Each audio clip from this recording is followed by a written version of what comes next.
The job of an executor is to make an inventory of all the assets, go through the legal process and all that. So it's obvious that you should have a person whom you can trust, who understands the law and who is willing to do all this for you. So an educated person, preferably a lawyer or a CA or something, will help. A person whom you can trust, a person who is rich enough not to be tempted by taking something away, right?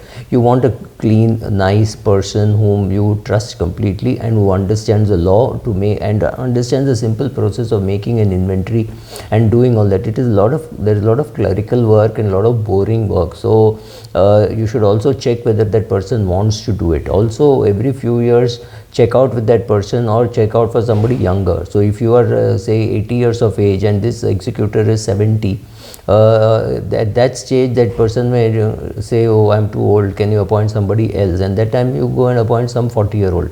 But it is very difficult to appoint, you can't appoint a 10-year-old, right? When you're 30 years of age and you're making a will, it has to be somebody who is say 25 years of age or 20 years of age.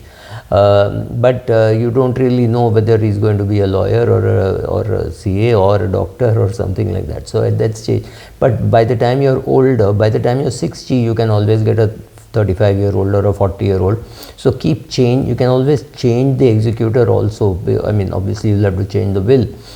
So make sure that the proper executor is appointed. Do you need an executor if it's a simple will that the assets are going from the husband to the wife and two children? Maybe not, but then you may not do the appointment of a executor. But if the children are minor, it is better to do it, because if you are if you're dead and your wife is in coma, she may not be able to distribute the assets. So therefore it is better to have an executor who is qualified, who is willing to do it, for whom you provide for a fee, who understands the law and who is willing to do all this, right? So this is what you are looking for in an executor, and appointing an executor is not compulsory in India, but it is desirable, because all these functions have to be carried out by somebody.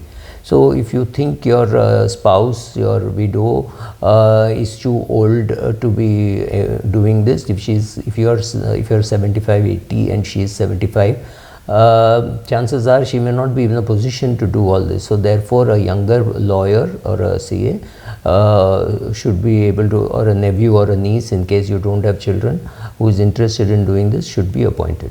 Thank you.